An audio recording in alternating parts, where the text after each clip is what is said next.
How's it going, guys? So these types of dyslipidemia questions are exceedingly high yield on step one. It's not a matter of if, it is a certainty that you will get one of these on your exam, at least one, okay? So before we get started, please subscribe to my channel. I really appreciate it. Give the video a thumbs up. I really appreciate it. And find me on Instagram at melman_medical, MEHL_medical. Link is down below. And find us on Telegram. The links are also down below. Now, hopping into the actual fucking question here, where we have a 27-year-old dude, 12-hour history of abdo pain and vomiting. Since infancy, he's had yellow, greasy plaques on the skin and recurrent abdo pain following consumption of fatty meals. Physical exam shows lipema, retinalis, and periorbital xanthomata. Plasma appears milky. Questions asking the most likely explanation for these findings. So first of all, the abdo pain refers to pancreatitis when we're talking about dyslipidemias here. The yellow, greasy plaques on the skin following consumption of fatty meals. Very fucking strange finding. I agree with you on that one. Okay, you're probably like, what the fuck? I know, but I've seen it on NBME material. The recurrent abdo pain is the pancreatitis, as I just fucking said.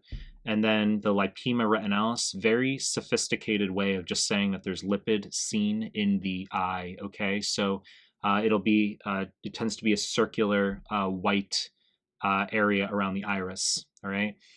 It can sometimes actually be an incidental finding, often in elderly, but it's associated with dyslipidemias. Periorbital xanthomata, that's your plaques that will be seen in the infraorbital area from lipid deposition. Plasma appears milky. This is very, very buzzy for hyperchylomicronemia, okay? Exceedingly high yield. So high yield, in fact, that if I had to guess, I'd say at least 3/4 to 4/5 of the questions that you get on USMLE that are familial hyperchylomicronemia will literally just tell you plasma appears milky. All right. So they're asking the most likely explanation for these findings. We'll walk through the answer choices here. Choice A, deficiency of apolipoprotein B48. Wrong fucking answer. Okay. So A beta lipoproteinemia can cause spur cells, also known as acanthocytes, very spiky appearing RBCs. There's a lot we can talk about as far as acanthocytes are concerned. I want to stay focused right now, as well as enterocytic biopsy. Enterocytes are your small bowel cells that contain lipid deposits, because B48 is necessary to get lipids from the lumen of the small bowel into the lymphatics. All right. So A beta lipoproteinemia, wrong fucking answer. Choice B, deficiency of apolipoprotein C2 is the correct answer. So you need to know familial hyperchylomicronemia is caused by either a deficiency of apolipoprotein C2, as we have here, or a deficiency of lipoprotein lipase. Okay, so C2, apolipoprotein, is a cofactor for lipoprotein lipase, which when we absorb fats from the small bowel into the lymphatics, if they're small fats under 6 carbons, they can be absorbed into the vasculature, but most fats are absorbed into lymphatics. And when that fat is ultimately making its way for storage into adipocytes, it requires lipoprotein lipase to do that, as well as apolipoprotein C2 as a cofactor. So, but it's in the form of chylomicrons initially, all right? That's why we get high chylomicrons in the plasma.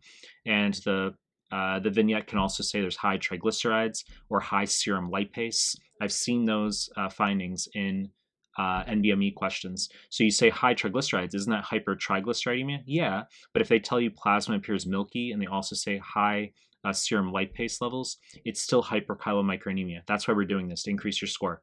Milky plasma, hyperchylomicronemia. Choice C, deficiency of hormone-sensitive lipase. Wrong answer. This is actually nothing as far as USMLE is concerned. You just need to know that hormone-sensitive lipase is an enzyme that is upregulated in fasting state, where it brings fat from the adipocytes into the blood. Okay, I've seen on an NBME question that epinephrine will upregulate hormone-sensitive lipase, which makes sense. I mean, because it's fight or flight, you're liberating energy. Okay, so epinephrine will increase activity of hormone-sensitive lipase. Insulin would decrease activity of hormone-sensitive lipase, and instead would increase lipoprotein lipase activity. Choice D, deficiency of LDL receptor. Wrong fucking answer. This refers to hypercholesterolemia. Okay, so that's exceedingly high yield, familial hypercholesterolemia, albeit not the answer here.